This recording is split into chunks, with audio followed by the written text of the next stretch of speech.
The gift of Christmas is upon us.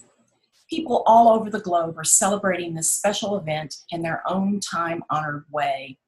Christians celebrate the birth of the Christ child. Those who practice nature religions focus and honor the winter solstice, and the unchurched and the non-religious look to the traditions of Santa Claus and stories of flying reindeer. In unity, we look to the message within the story. Back in the early 1600s, Angelus Sililius said, "Though Christ 1,000 times in Bethlehem be born, if he's not born in thee, thy soul is all forlorn."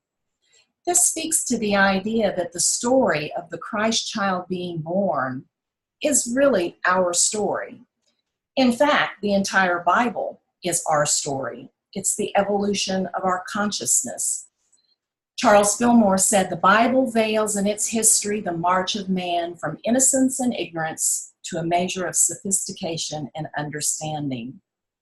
But you know, this particular story, the Christmas story, really stirs something in each one of us. And I think it's because the Christ child represents the higher self, or the true self, in each one of us. There is something within the story that speaks to us on a deeper and higher level, and somehow we resonate with that. So there are different ways that we can interpret the Christmas story. On the literal level, we're asked to believe a series of events that are not only miraculous, but they culminate with the birth of a child who is supposed to be seen as both fully human and fully divine. On a moral level, we could say that it shows what happens when people cooperate with God's plan, such as what Elizabeth, Mary, and Joseph did. Then there's the metaphysical level, which is how we're going to look at the story.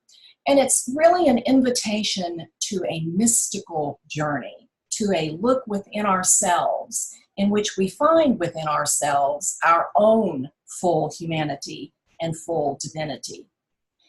There are many aspects to the story that I could highlight, but I'd like to spend our time together considering the story of the Magi.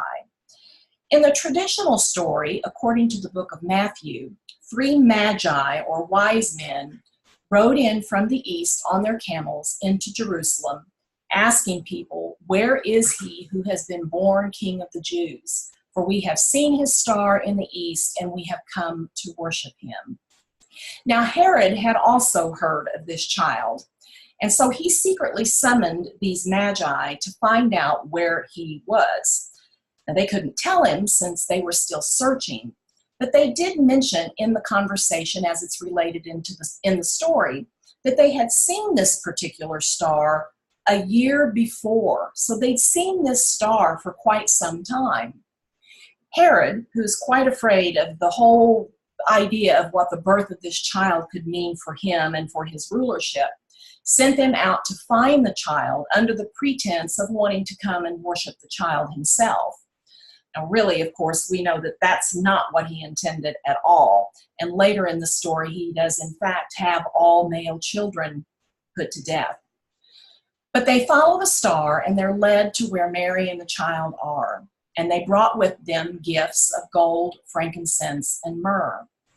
That night, they were given a dream, and in the dream, they were told not to return back to Herod, but to go home via a different route. And so that's what they did. So let's unpack this story a little bit and see what it means for us. First, the Greek translation for magi is actually wise men. These men were very knowledgeable of many things, including astronomy, or the stars. Magi, which is short for magicians, you might say are uniquely qualified to work in the realms of both the natural and the supernatural. And the magician archetype is our potentiality for extracting the good from every challenge through the use of our spiritual wisdom and our internal evolution. Now, the number 3 is the number of wholeness. Think of the parts of an egg. Think of the parts of a tree, or the earth having the core, crust, and the mantle. Completeness or wholeness. And they're coming from the east, and the east is significant. It's symbolic of the spiritual realm. So this is a spiritual unfolding here. We see a maturing consciousness that's developing in spiritual wisdom. Now they come into Jerusalem, which is spoken of 3 times in the complete story of the Christmas story. And Jerusalem actually signifies a peaceful state of mind. So this spiritual wisdom is allowing us to experience a peaceful state of mind because we're focused on the spiritual realm and not on this external physical realm. But interestingly, the wise men are then summoned by Herod to come and speak to him. And obviously Herod represents the negative aspects of a king, but another meaning of the name Herod is heroic.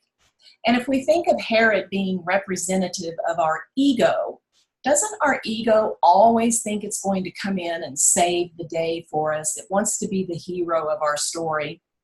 But the thing about the ego is that it's always looking out for its own survival.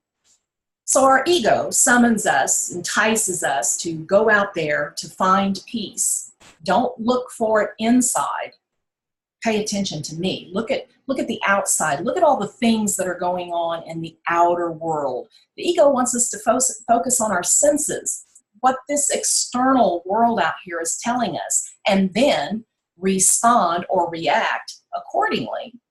So the spiritual growth of consciousness allows us to pull back and say, wait a minute, there's more than just this going on.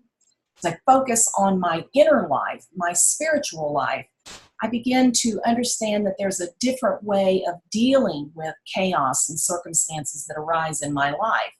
And therefore, I kind of supersede or go over that egoic part of myself, and I tap into spirit and let the spiritual wisdom lead me.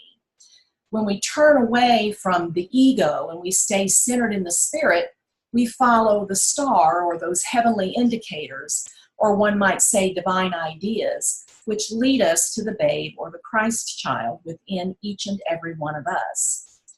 Isn't it interesting that the Magi were the only ones that saw the star?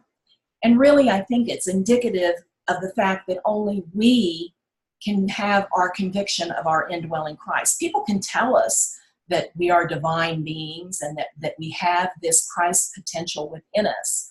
But until we each have that quickening, that revelation, have that star, that light come on for each of us, we stay at a point where we just really don't recognize that. We know at some point in our lives, we come into this recognition that there's more than this human experience. But, we fill it with career, we fill it with family, we fill it with other things that we think will help us have more than just this human experience. That there will be some deeper meaning in those things.